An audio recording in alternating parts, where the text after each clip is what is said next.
Assalamualaikum warahmatullahi wabarakatuh.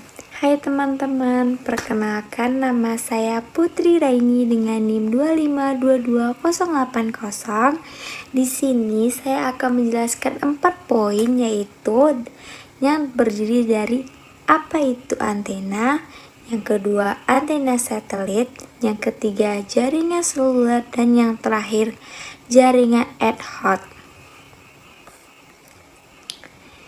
Kita langsung ke pembahasan yang pertama, yaitu kita mulai dari pengertiannya dulu ya. Antena dalam konteks jaringan nirkabel adalah perangkat yang digunakan untuk memancarkan dan menerima gelombang elektromagnetik. Jadi, antena ini berperan sebagai penghubung antara dunia listrik, yaitu sinyal yang ada dalam perangkat elektronik kita, dengan dunia gelombang elektromagnetik yang bisa berjalan melalui udara. Nah, kalau kita pakai perangkat nirkabel seperti WiFi atau Bluetooth atau jaringan seluler lainnya, semua itu akan bisa jalan tanpa bantuan antena. Jadi, bisa dibilang antena itu adalah mulut dan telinga dari perangkat nirkabel. Dia mengubah sinyal listrik jadi sinyal radio saat mengirim, dan sebaliknya mengubah sinyal radio jadi sinyal listrik saat menerima. Antena bekerja berdasarkan prinsip resonansi elektromagnetik. Saat sinyal listrik mengalir melalui antena, akan terbentuk medan elektromagnetik di sekeliling antena. Lalu, sinyal ini dipancarkan keluar sebagai gelombang radio. Nah, bentuk dan ukuran dan arah antena sangat mempengaruhi bagaimana sinyal itu menyebar.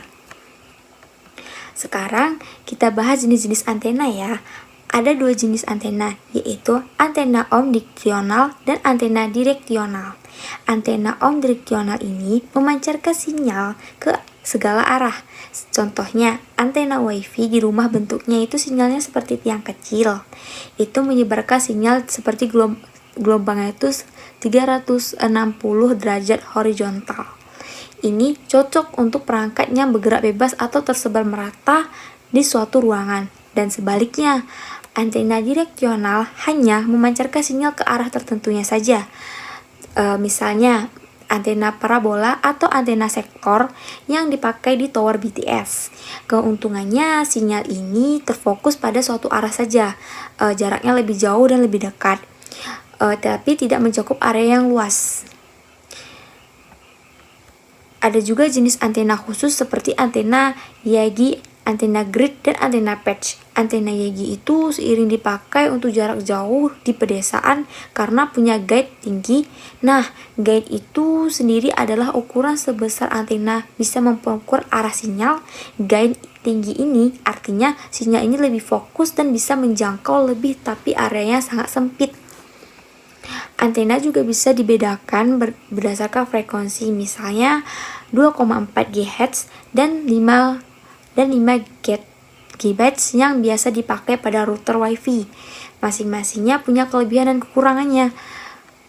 Frekuensinya itu 2,4 GHz bisa menembus tembok dan jangkauannya lebih jauh, tapi seiring pada mudah terganggu, sedangkan 5 GHz lebih cepat tapi jarak pendek dan sulit menembus penghalang.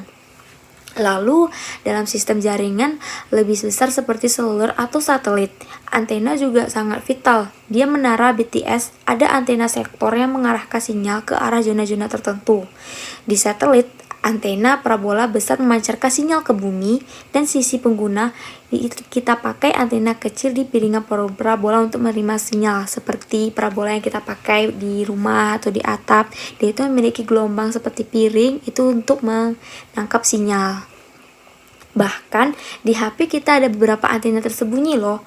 Biasanya ada antena untuknya itu seperti data seluler, antena untuk WiFi, dan antena untuk GPS. Semuanya ditanam dalam satu bodi HP yang didesain agar tetap efisien walaupun kecil. Sekarang kita bahas fungsi antena secara umum ya. Antena memungkinkan transmisi nirkabel efisien. Tanpa antena, sinyal perangkat tidak akan bisa keluar dari perangkat tersebut, dan begitu juga sebaliknya. Perangkat tidak akan bisa menerima sinyal dari luar tanpa adanya antena. Makanya pemilihan dalam penempatan antena sangat krusial. Misalnya di rumah, kalau router wifi kita taruh di pojok dan terhalang banyak tembok, sinyalnya kemungkinan lemah. Tapi kalau kita pasang di tengah ruangan, sinyal bisa menyebar lebih merata. Di dunia profesional seperti ini, perusahaan telekomunikasi penempatan antena di tower BTS dirancang sebagian hati-hati dengan bantuan simulasi cakupan sinyal. Lalu ada juga antena pintar atau antena smart antena seperti teknologi MIMO, multiply input multiply output, dipakai di 5G dan 4G dan 5G. Teknologi ini memungkinkan beberapa antena bekerja bersamaan dan meningkatkan kapasitas dan kecepatan koneksinya. Jadi, dalam satu perangkat ini bisa ada beberapa jalur sinyal aktif secara paralel. Ini sangat membantu di daerah padat pengguna seperti kota besar lainnya. Antena juga bisa bersifat aktif atau pasif. Antena pasif hanya memancarkan dan menerima sinyal tanpa penguatan. Sedangkan antena aktif memiliki penguat sinyal uprelet yang membuat sinyal lebih kuat dan lebih lancar.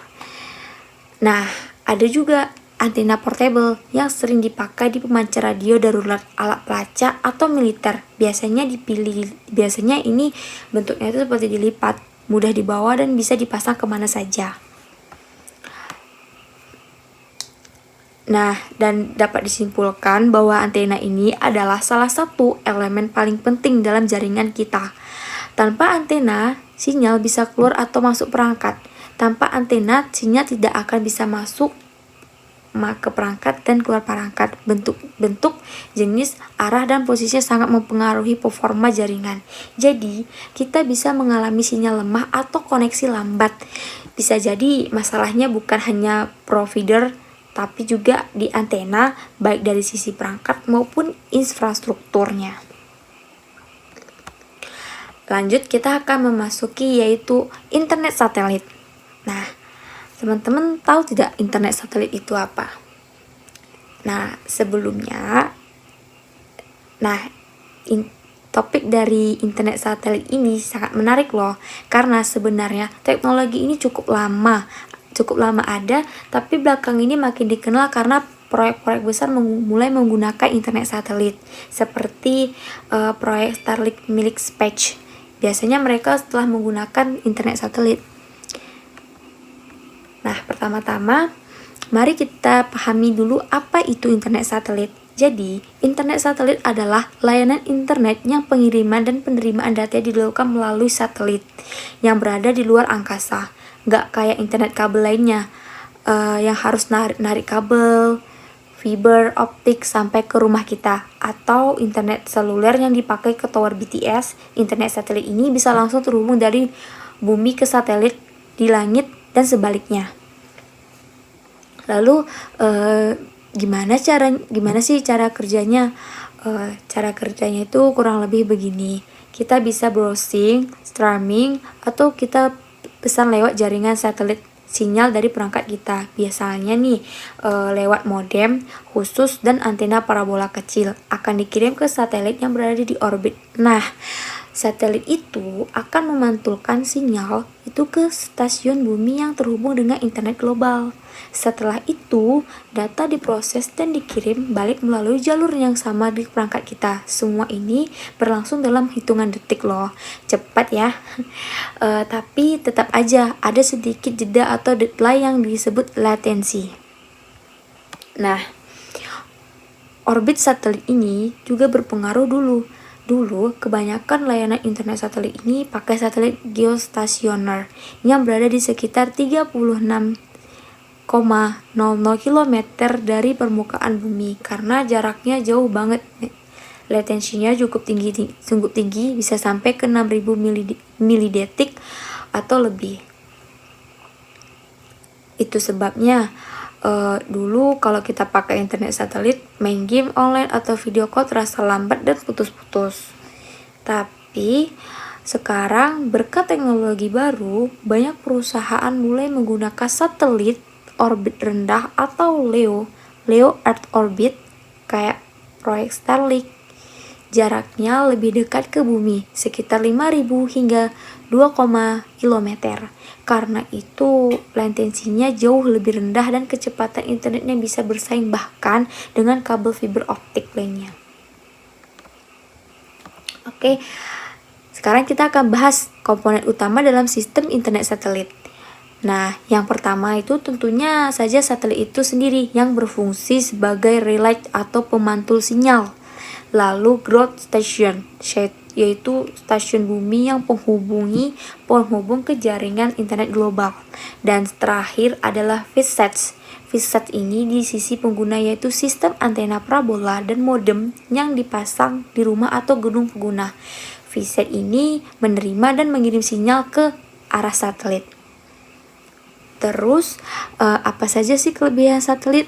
Nah, yang paling utama adalah cakupan global. Karena sinyal dikirim melewati udara ke satelit, layanan ini bisa menjangkau daerah-daerah yang sangat terpencil, pegunungan, pulau-pulau kecil, atau bahkan tempat ke tengah lautnya. Nggak butuh infrastruktur fisik seperti kabel ataupun tower. Selain itu, pemasangannya juga relatif cepat. Bayangkan kalau kita mau narik kabel fiber ke daerah terpencil butuh waktu berbulan-bulan bukan? Bahkan bertahun-tahun. Tapi dengan internet satelit cukup pasang antena parabola dan modem langsung bisa online. Nah, kelebihan lain adalah resiliensi atau ketahanan sistemnya. Di daerah yang sering terkena bencana alam seperti gempa atau banjir, di mana jaringan kabel data seluler itu bisa rusak. Internet satelit tetap berfungsi karena tidak tergantung pada kabel atau infrastruktur darat. Tapi tentu saja, teknologi ini juga punya kekurangannya. Pertama, soal latensi yang tadinya saya jelaskan, walaupun sekarang makin rendah, belum tentu bisa secepat kabel fiber kalau urusan game online kompetensif atau komunikasi real time. Kedua yaitu soal cuaca. Sinyal internet satelit bisa terganggu jika cuacanya tidak mendukung. Seperti badai, itu karena gelombang mikro yang dipakai bisa berserap dan terserap oleh uap di atmosfer. Ketiga, masalah biaya. Peralatan untuk internet satelit seperti antena VSAT ini dan modem ini masih cukup mahal dibandingkan layanan kabel biasanya. Lalu biaya langganannya juga bisa lebih tinggi. Walaupun sekarang sudah mulai turun berkat kompetensi antar penyediaan layanan, selain itu ada juga kekhawatiran soal kemacetan orbit. Karena semakin banyak satelit kecil diluncurkan di ruang orbit bumi mulai padat, dan itu juga meningkatkan resiko tabrakan antara satelit menjadi perhatian dalam jangka panjang. Nah, sekarang kita lihat beberapa contoh. Selain itu, internet satelit juga digunakan di kapal laut, pesawat udara, kapal militer, dan juga di era tambang yang jauh dari kota. Bahkan dalam keadaan darurat seperti gempa bumi atau tsunami, internet satelit bisa digunakan jadi satu-satunya cara komunikasi. Sekarang kita bahas masa depan internet satelit ya. Dengan makin banyaknya internet satelit orbit rendah yang diluncurkan secepat dan jangkauannya layannya ini akan terus meningkat. Starlink misalnya sudah punya ribuan satelit aktif dan akan terus bertambah. Mereka menjanjikan internet secepat dan stabil ke seluruh dunia, bahkan ke tempat-tempat yang sebelumnya benar-benar blank spot. Ada juga perubahan lain seperti OneWeb, Amazon dengan Project Kuiper, dan Telesat yang kuat mengembangkan jaringan satelit orbit rendah. Persaingan tertentu akan mendorong harga jauh lebih murah dan layanan makin baik. Nah, kesimpulannya yaitu internet satelit adalah solusi penting untuk mengatasi kesenjangan digital, terutama di daerah-daerah yang belum terjangkau jaringan kabel atau seluler. Walaupun masih punya beberapa kendala teknis, teknologi ini akan terus berkembang dan jadi bagian yang ekosistem jaringan global ke depannya. Nah, selanjutnya kita akan masuk ke bagian ketiga, yaitu jaringan seluler. Nah, Nah, topik ini pasti sangat dekat dengan kehidupan sehari-hari kita, bukan?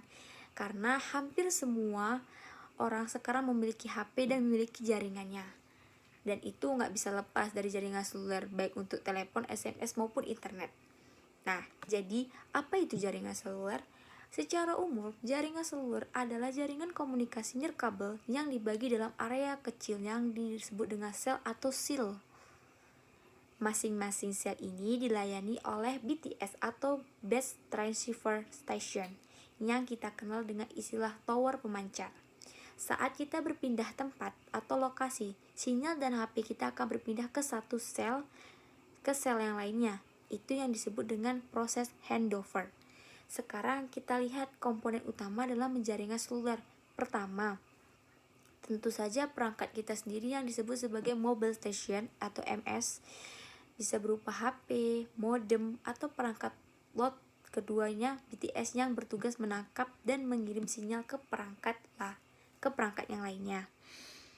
Lalu ada BSC, yaitu Base Station Controller, yang mengatur beberapa BTS dalam satu area di atasnya lagi, dan MSC, Mobile Switching Center, yang berfungsi seperti pusat lalu lintas komunikasi. Dia mengatur panggilan masuk, keluar, atau roaming dan koneksi antara jaringannya. Di era sekarang, jaringan seluler juga sudah terhubung dengan Packet Switched Network. Packet Switched Network itu yaitu jaringan berbasis data seperti internet. Jadi, komunikasi nggak akan hanya berupa suara saja, tapi juga datang ke browsing, streaming, dan sebagainya. Jaringan seluler ini berkembang lewat beberapa generasi teknologi yang dikenal sebagai 5G sampai ke 1G sampai 5G. Setiap generasi membawa peningkatan besar baik dari segi kecepatan, kualitas suara, maupun kemampuan jaringan. Nah, 5G adalah jaringan analog pertama yang hanya bisa digunakan untuk suara dan kualitas rendah, mulai populer di tahun 80-an. Dan 1G, 2G memperkenalkan jaringan digital dengan fitur SMS dan suara yang lebih jernih. Sistem ini juga lebih aman karena menggunakan enkripsi. Dan selanjutnya yaitu 3G. 3G ini membuka era internet mobile. Dengan 3G, kita bisa browsing, download, dan video call walaupun kecepatan masih yang terbatas. Selanjutnya yaitu 4G,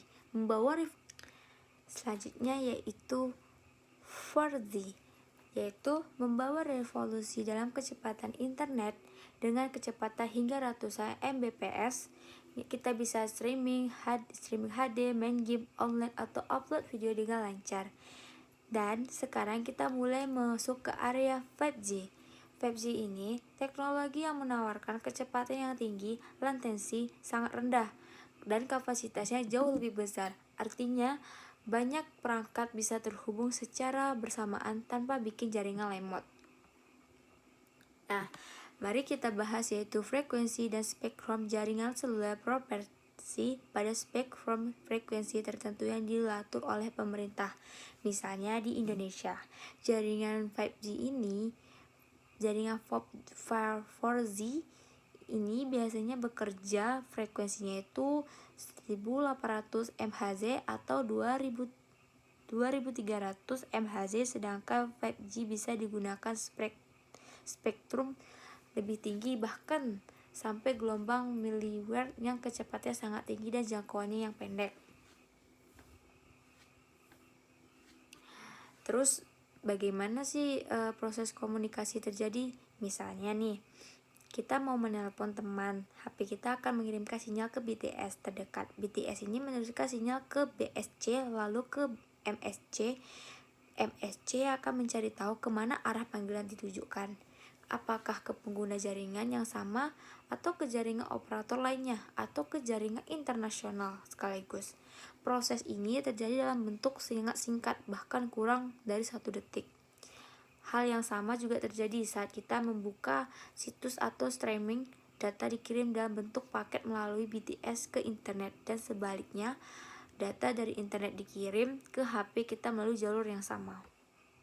Lalu, bagaimana sih kualitas layanan ditentukan dalam jaringan seluler ini? Nah, ini tergantung beberapa faktor. Pertama, yaitu jarak BTS. Semakin jauh dari tower sinyal makin lemah. Kedua, hambatan fisik seperti gembok, gedung tinggi atau perpohonan. Nah, tentu saja ada tantangan dalam pengembangan jaringan seluler ini. Salah satunya adalah akses di daerah terpencil, karena pembangunan tower BTS ini itu butuh biaya yang sangat besar. Banyak daerah yang belum terjangkau sinyal. Untuk itu, pemerintah dan operator bekerja sama untuk memperluas jangkauan dengan program seperti BTS USO, Universal Service Obligation, atau BTS T3T. Tantangan lainnya adalah keamanan data, karena komunikasi lewat udara jaringan seluler ini rentan terhadap penyadapan atau serangan siber. Makanya, di setiap generasi jaringan seluler protokol ini keamanannya terus ditingkatkan, mulai dari enkripsi, autentikasi, sampai manajemen aksesnya. Akhirnya, mari kita lebih sedikit tentang masa depan jaringan seluler ini di era yang 5G ini, dan nantinya era 6G. Jaringan ini tidak akan hanya komunikasi antara manusia saja, tapi juga mesin ke mesin. Kita akan melihat semakin banyak perangkat yang terkoneksi, mobil tanpa supir, rumah pintar, hingga pabrik otomatis yang semua berkomunikasi lewat jaringannya saja. Kesimpulannya, jaringan seluler ini adalah utama dari komunikasi digital, tapi jaringan ini kita nggak bisa ya bayangin kehidupan sehari-hari, nggak bisa teleponan, nggak bisa chattingan, bahkan nggak bisa akses internet ke depannya. Perannya akan semakin besar dan semakin canggih. Nah, kita akan masuk ke poin yang terakhir, yaitu tentang jaringan ad hoc. Sebelumnya, nah teman-teman, kita akan masuki ke topik terakhir, yaitu tentang jaringan ad hoc. Mungkin adalah salah satu jenis jaringan yang jarang dibahas di kehidupan sehari-hari, tapi sebenarnya ini sangat penting banget loh, terutama dalam situasi-situasi terkhusus seperti darurat, militer, atau lokasi terpencil. Jadi apa itu jaringan ad hoc? Jaringan ini adalah secara sederhana, jaringan ad hoc adalah jaringan nirkabel yang tidak tergantung pada infrastruktur tetap. Artinya tidak ada router, tidak ada access point, tidak ada BTS. Semua perangkat yang terhubung dalam jaringan ini saling berkomunikasi secara langsung. Setiap perangkat biar sekaligus menjadi pengirim, penerima, atau pengguna atau relay. Contohnya gini, misalnya ada 5 orang masing-masing bawa laptop di ruangan, gak ada internet, tapi mereka ingin saling kirim file atau chatting. Nah, mereka bisa memberi jaringan ad hoc secara lokal tanpa bantuan jaringan lainnya. Laptop A bisa kirim ke file ke laptop B langsung, ataupun lewat laptop C sebagai perantaranya. Disinilah muncul yaitu konsep peer-to-peer communication, dan semua perangkat bisa berperan aktif.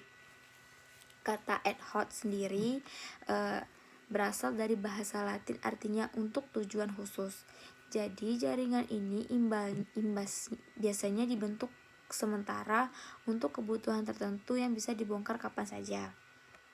Nah, sekarang kita bisa bahas karakteristik utama dari jaringan ad hoc.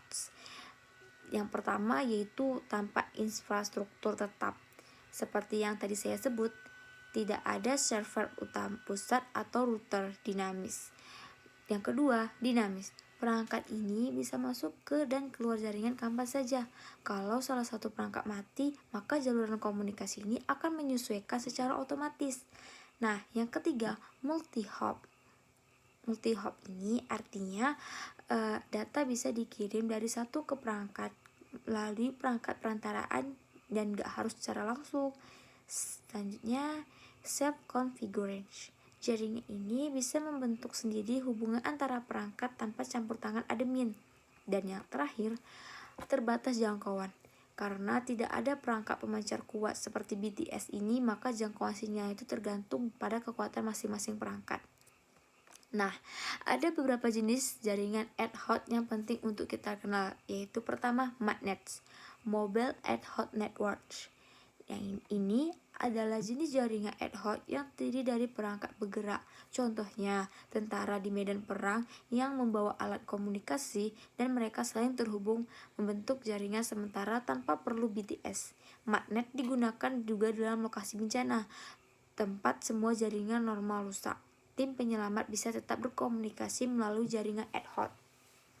Dan yang kedua, VANET, yaitu Vehicular Ad Hoc Network. Ini adalah jaringan antara kendaraan. Mobil-mobil modern ini bisa saling bertukar data, misalnya info lalu lintas, kecelakaan, atau cuaca tanpa perlu kita ke internet. Tujuannya itu untuk menciptakan sistem transportasi yang lebih jelas dan aman. Kedepannya mobil otonom sangat mengandalkan VANET. Dan yang ketiga, SPAN, yaitu Smartphone ad hoc Network. Nah, ini cocok untuk kita sehari-hari. Misalnya beberapa HP Android saling terhubung langsung tanpa sinyal dan berbagi file dan chatting lokal. Teknologi seperti Wi-Fi Direct ini, Bluetooth Mesh atau aplikasi offline chat seperti FirstChat adalah contoh implementasinya. Dan kelebihan cepat dibentuk, hanya butuh beberapa perangkat langsung bisa connect, fleksibel, cocok untuk situasi darurat atau lingkungan berubah-ubah, dan tidak tergantung pada infrastruktur, sangat berguna saat BTS atau server jaringan kabel tidak tersedia, dan biaya yang murah karena tidak perlu beli perangkat tambahan atau tanggapan atau langganan internet lainnya. Tapi dia juga memiliki kekurangannya. Kekurangannya itu rentan terhadap gangguan dan kehilangan koneksi karena jaringan tergantung pada keberadaan perangkat-perangkat. Keamanannya itu lebih lemah karena tidak ada sistem kontrol pusat dan bisa lebih mudah disadap. Dan yang ketiga, manajemen dan routingnya yang kompleks karena tidak ada root tetap. Perangkat itu harus menghitung jalur terbaik untuk tetap setiap paket data yang bisa boros dan energinya yang sangat lambat. Nah, skalabilitas terbatas kalau jumlah perangkat terlalu banyak dan performa jaringan bisa menurun drastis. Nah, jaringan ad hoc ini sering juga dipakai dalam aplikasi militer, sensor jaringan dalam bebas dan misi eksplorasi. Misalnya robot-robot penjelajah di planet lain yang harus tetap terhubung dan tetap tanpa infrastruktur. Nah, untuk keamanan memang ad hoc ini agak lebih rentan ya dibandingkan jaringan biasanya. Tapi sekarang sudah ada loh protokol-protokol keamanan yang dikembangkan khusus untuk jaringan jenis ini. Ini misalnya penggunaan eksklusif end-to-end, autentikasi mutual, dan algoritma routing aman. Sekarang coba bayangin, kamu lagi di lokasi bencana, jaringan listrik dan sinyal semua mati, tapi kamu dan tim SAR bisa saling berkomunikasi pakai perangkat radio atau HP dengan mode ad hoc. Atau saat di gunung, penaikan gunung nih, kamu dan teman-temanmu bisa saling pesan tanpa sinyal seluler. Inilah kehebatan dari jaringan ad hoc. Meskipun terlihat sederhana, tapi bisa menyelamatkan banyak situasi yang kritis. Nah, jaringan ad hoc ini juga dasarnya itu pengembangan teknologi yang masa depan seperti mesh network atau smart city communication antara drone atau sistem darurat bencana berbasis AI. Kesimpulannya bahwa jaringan ad hoc ini adalah solusi komunikasi nirkabel yang fleksibel, efisien, dan sangat berguna dalam kondisi atau lingkungan yang tidak memungkinkan pengguna jaringan biasanya. Dengan kemajuan teknologi ini, jaringan ini akan semakin sering dipakai dan terus berkembang dari sekedar sistem darurat menjadi bagian dari sistem komunikasi utama. Nah, sampai di situ saja poin-poin yang saya jelaskan tadi, yaitu terdapat antena, internet satelit, jaringan seluler, dan jaringan ad hoc. Semoga teman-teman dapat memahami apa yang saya jelaskan dan semoga apa yang saya berikan ini membawa manfaat dan keberkahan. Saya akhiri. Wassalamualaikum warahmatullahi wabarakatuh.